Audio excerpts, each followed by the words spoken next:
capítulo 9, versículos de 18 a 24. Lucas, capítulo 9, versículos de 18 a 24. O Senhor esteja convosco. Ele está no meio de nós. Proclamação do Evangelho de Jesus Cristo, segundo São Lucas. Glória a vós, Senhor. Certo dia, Jesus estava rezando num lugar retirado, e os discípulos estavam com ele. Então Jesus perguntou-lhes: quem diz o povo que eu sou? Eles responderam: uns dizem que és João Batista, outros que és Elias, mas outros acham que és algum dos antigos profetas que ressuscitou. Mas Jesus perguntou: e vós, quem dizeis que eu sou? Pedro, tomando a palavra, disse: tu és o Cristo de Deus. Mas Jesus proibiu-lhe severamente que contassem isto a alguém, e acrescentou: o Filho do Homem deve sofrer muito, ser rejeitado pelos anciãos, pelos sumos sacerdotes e doutores da lei, deve ser morto e ressuscitar no terceiro dia. Depois Jesus disse a todos: se alguém me quer seguir, renuncie a si mesmo, tome sua cruz cada dia e siga-me. Pois quem quiser salvar a sua vida, vai perdê-la. E quem perder a sua vida por causa de mim, esse a salvará. Palavra da salvação. Glória a vós, Senhor. Podemos nos assentar. E hoje, nesse domingo, nós estamos, além de nós, tendo também como participação mais 70 pessoas que celebram conosco. Então, a vocês que estão celebrando conosco, nosso carinho, nossa comunhão espiritual. Dentre vocês aqui, 3 para representá-los, né? A Simone, no bairro Castelo. Simone, Deus abençoe a você. Abençoe também aí o Padre Felipe, né? Que é pároco aí no Castelo. O João, que está em Brasília. Ô João, Deus te abençoe e abençoe o povo de Brasília.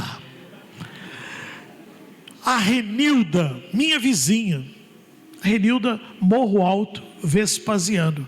Deus te abençoe, Renilda. Deus esteja com toda a comunidade aí do Morro Alto, Vespasiano. Minha antiga paróquia, né? Fiquei lá como pároco só 18 anos, né?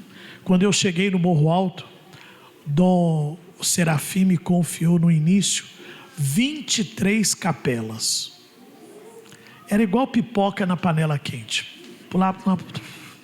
Aí eu dividi a paróquia em 3, uma com 7, outra com 6, e a matriz ficou com 8 comunidades. Amados irmãos e irmãs, primeiro eu queria lembrar um pouquinho o que quando o Eustáquio foi ler, a gente estava aqui falando da Bíblia. Nós estamos lendo no ano C, no domingo. Durante a semana, nós estamos no ano ímpar. Mas aí pergunto, você tem o hábito de ler a Bíblia? E mais ainda, você tem a sua Bíblia, meu irmão, minha irmã? Nós precisamos, enquanto cristãos católicos, nós precisamos criar esse hábito de ler a palavra de Deus todo dia. E se ficar difícil, se você entrar nessa assim, eu não entendo nada, marca sempre o evangelho do dia, você lê na sua Bíblia, e é bom aquela coisa de folhear. Por quê? A gente localiza. Essa meninada hoje, eu não sei como é que eles vão fazer. Porque como é que nós aprendemos o significado das palavras? Olhando daqui eu percebo que eu com 28, vocês na casa dos 30.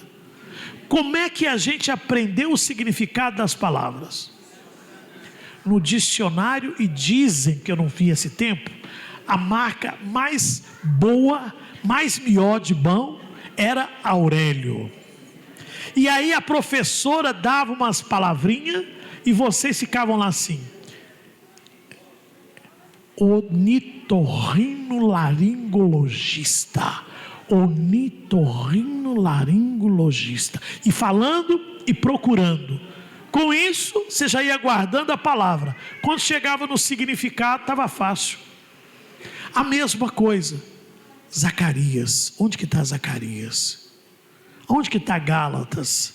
Aí você vai folheando, você vai marcando e vai acostumando, até porque a Bíblia vai ficando com a cara da gente. A gente põe um cartãozinho, a gente risca às vezes, porque tem umas palavras que vem igual punhal. Taf!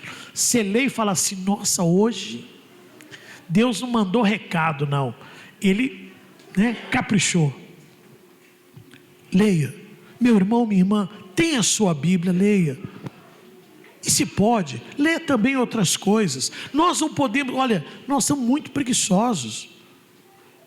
Olha que há tempos atrás, você chegou a ler pelo menos um romance de Machado de Assis? Você teve a coragem de desbravar grandes sertões veredas? E a montanha dos ventos uivantes?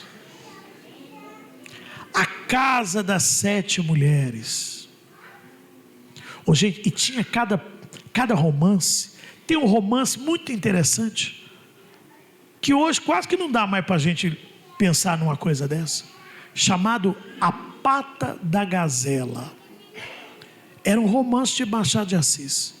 A mulher foi subir na carruagem e puxou o vestido, e o cara viu o cotovelo dela, o tornozelo, quer dizer, o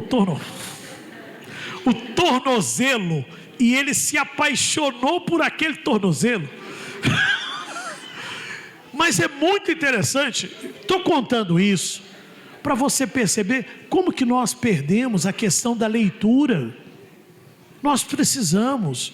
Se você não quer coisa complicada, leia um livrinho que dizem que é para criança, mas é fabuloso, O Pequeno Príncipe. Olha, mas é do mesmo autor, Voo Noturno. Muito interessante, vale a pena. Agora, priorizando a Bíblia, primeira leitura do profeta Zacarias: eu vou derramar o Espírito, vai ser um tempo da graça, da bênção. Isso ainda vai acontecer? Não, Pentecostes já aconteceu, nós celebramos outro dia, e celebrávamos, porque ele já aconteceu. O véu já se rasgou, nós já temos acesso à graça de Deus. Ele já morreu no nosso lugar, o Cordeiro foi imolado. Mas e nós, já desfrutamos disso? Ainda há pouco na celebração eu perguntava: quando você dá um presente para a pessoa, a gente costuma ficar parado esperando ela fazer o quê? Abrir o presente. Deus lhe deu um presente, o Espírito Santo, a graça, a bênção. Você já abriu o presente? Você já se apropriou da graça de Deus? Ainda há pouco, para essas 3 crianças, eu repeti o que falaram para nós: que o Espírito Santo penetre em teu peito e te dê a sua força. Você sabia disso? Que o Espírito Santo de Deus está aí dentro de você, te comunicando a força de Deus. Você que às vezes diz: eu não vou aguentar, eu não dou conta. Mas você esqueceu que tem um Deus que está junto contigo?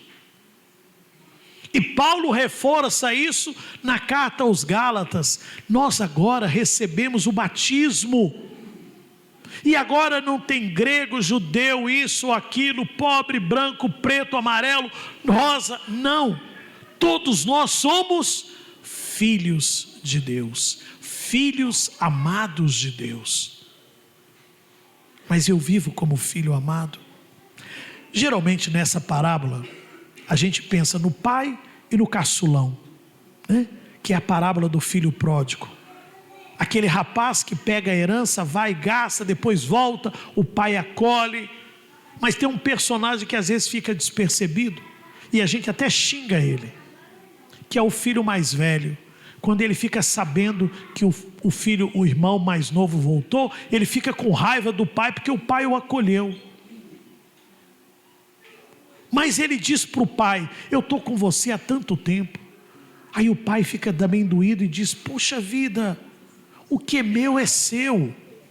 E às vezes, meu irmão, minha irmã, nós estamos dentro da casa de Deus, nós estamos na família de Deus, mas a gente não vive como filho. A gente fica achando que é empregado ou um bastardo. Será que você não está ainda como filho mais velho da história, não implicando com o irmão caçula, mas não vivendo realmente como filho, não se sentindo pertencente à família de Deus, à casa de Deus, e por que não dizer até à nossa igreja? Você se sente mesmo pertencente à igreja?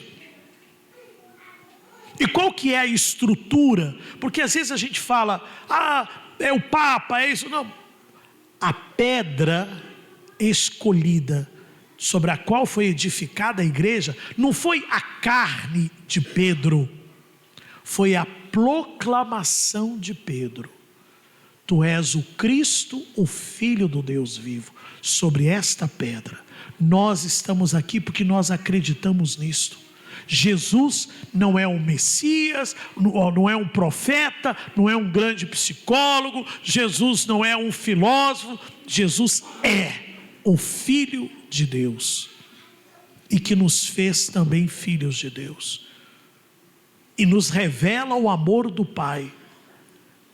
Nós estamos reunidos em nome dEle, no nome dEle que experimentamos a cura, a libertação, no nome do Senhor. Por isso o adoramos como Senhor de nossas vidas, e devemos proclamar isto. Agora, viver como filho, desfrutar da graça de Deus, abracadabra? Não. Por isso Jesus diz para eles: não falem nada, espera as coisas acontecerem. Há um processo. E aqui o Padre Gilson já ficou até chato, porque vira e mexe o Padre Gilson diz: antes de todo propósito existe um processo. Antes de todo propósito existe um processo. E às vezes a gente não consegue alcançar o propósito porque a gente desanima ao longo do processo. Vocês que são casados, é uma bênção o matrimônio, mas é fácil estar casado? Nós temos família, é tão bom ter família, reunir irmãos, etc. Mas é fácil? Não. Com a graça de Deus você deve trabalhar. E aí é fácil o mundo do trabalho? A vivência na comunidade? Não é. Mas é um processo, porque a gente tem um objetivo a ser alcançado. Por isso ele diz: é preciso que o Filho do Homem passe por isso, até verdadeiramente alcançar o propósito. E pensando nisso, e aí eu gosto do texto de Lucas, porque esse texto ele vai aparecer tanto em Marcos quanto em Mateus. Por isso os 3 primeiros evangelhos são chamados evangelhos sinóticos, são mais ou menos semelhantes. Muita coisa acontece, não acontece nos outros. Mas eu gosto da tradução de Lucas, sabe por quê? Porque Lucas, quando fala de toma a sua cruz, ele coloca uma expressão que os outros não falam, que é cada dia. Cada dia. Não é só assumir a cruz lá, não, todo dia. Todo dia eu tenho que assumir a minha limitação, a minha dificuldade, os meus problemas, e ir adiante. e enfrentar o problema, buscar a resolução. Mas também algo que vira e mexe, o padre diz: para de ficar procurando culpados para as suas dificuldades, corra atrás da solução, busque resolver, não fica procurando quem que é o culpado, quem nasceu primeiro, o ovo ou a galinha. Não, faz logo o omelete, né? É melhor, meu filho, para que você vai ficar aí querendo saber? Não. E às vezes a gente fica aí vem o Senhor e diz: assume a tua cruz, assume a tua limitação e transforma. Por isso é muito importante quando a gente reza via sacra, que significa estrada sagrada, caminho sagrado. Todos nós temos o nosso caminho, todos nós precisamos assumir a cruz e caminhar. Deus, na sua bondade, vai colocar Cirineu, vai colocar Verônica, e às vezes, apesar do ombro machucado, do peso da cruz, ainda vai pedir de nós para ajudar o outro, como aconteceu com as mulheres de Jerusalém. Apesar da sua dor, da sua angústia, Jesus ainda conseguiu consolar os que estavam sofrendo. E eu não sei se você já passou por isso. De vez em quando a gente fala assim: nossa, eu estou precisando visitar fulano, que está ruim. Aí você chega lá, e essa pessoa que falaram que está ruim, conversa com você, ri, conta caso. Aí você sai e diz assim: gente, eu achei que eu fosse encontrar. A pessoa está ciente do que, mas ela te acolheu tão bem, ela se portou tão bem, que ao invés de fazer a visita, você acabou sendo visitado por ela. E isso que nós precisamos. Esta é a missão cristã. Tem problema? Tem sim, mas a expressão que o padre gosta muito: o problema é parte da minha vida, ele não é a minha vida toda. Não é a minha vida toda. Não permita que isso tome conta de você. Não é por causa do problema do trabalho que você vai avacalhar com o seu casamento, com a sua família. Não é por causa do que está acontecendo na sua família que você vai bagunçar o seu ambiente de trabalho. Não é por causa do que está acontecendo no teu corpo que você vai avacalhar com os seus relacionamentos. Nós precisamos saber separar as coisas. Só que às vezes a gente vai misturando tudo e a gente não consegue fazer do problema um problema só. A gente acaba fazendo uma vida inteira, e aí tudo se mistura, e aí vira uma bagunça danada. Assuma a sua cruz, caminha, siga em frente. O Senhor vai conosco. Aqui não é uma assembleia de pensamento positivo. Nós estamos aqui como homens e mulheres de fé, e nós acreditamos: depois da tempestade vem a bonança. E inúmeras vezes o Padre Gilson já disse aqui: bendito o homem e a mulher que lê a palavra de Deus e por ela pode acreditar. Mas muitos de nós não precisariam da Bíblia para crer. Bastaria apenas olhar para trás. Meu irmão, minha irmã, quanta coisa que você já passou. Quantos problemas que você já enfrentou. E talvez diante de muitos deles você dizia assim: eu não vou dar conta. Eu não vou dar conta. E você deu conta. Mas será que foi sozinho? Será que foi sozinha?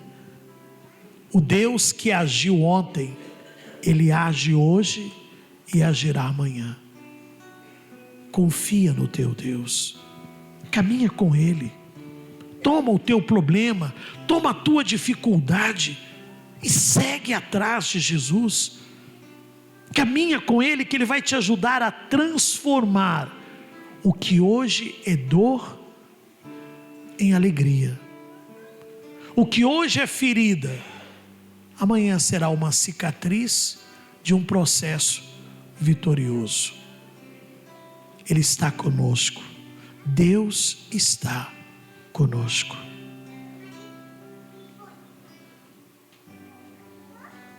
Vivo milagres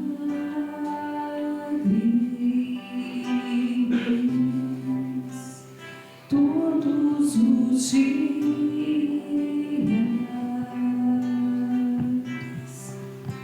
Eu vivo promessas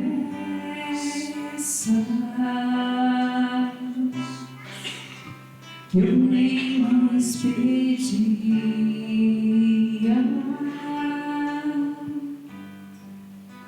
Eu vivo milagres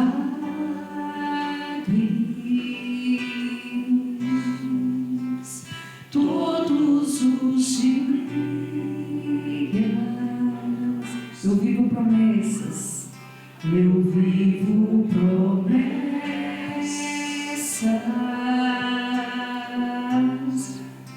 que eu nem mais pedia.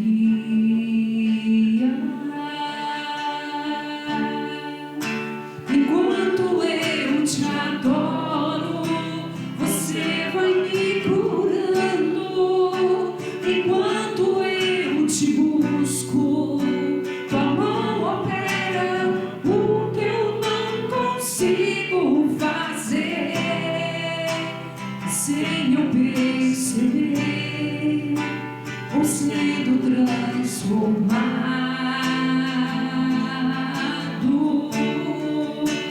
Enquanto eu te adoro, você vai me curando.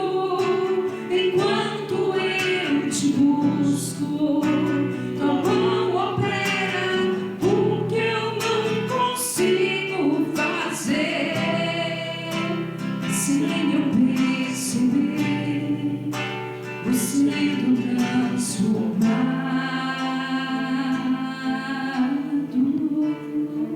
Eu vivo milagres.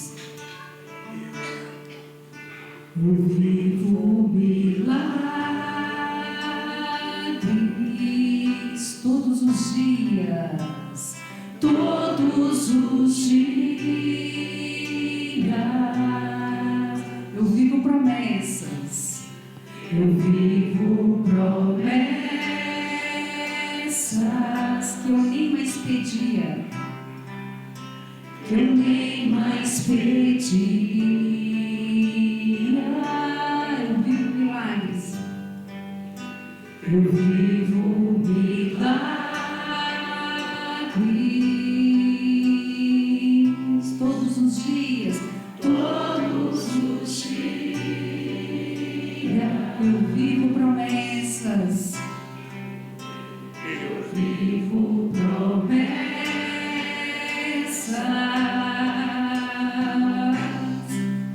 que eu nem mais pedi.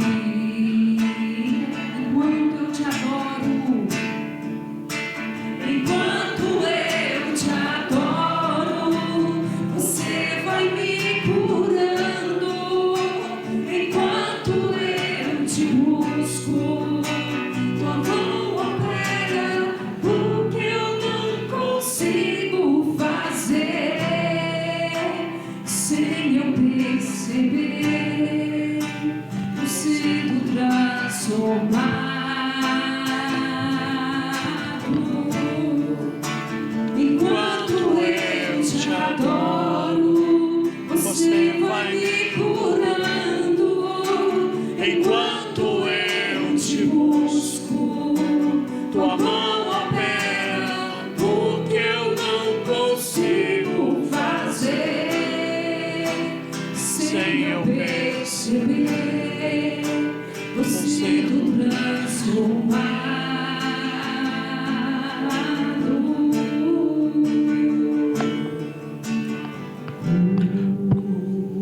Cura, Jesus, coloque a mão no seu coração.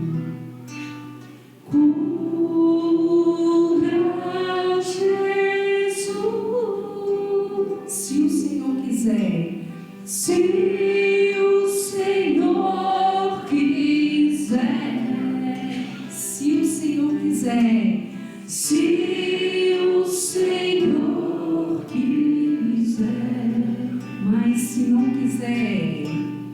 Mas se não quiser, ainda assim te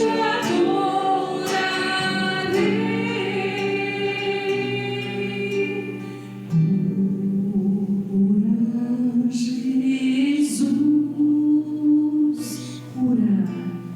Cura, Jesus, se o Senhor quiser, se o Senhor quiser, se o Senhor quiser, se o Senhor quiser, mas se não quiser, mas se não quiser, ainda assim te adorarei.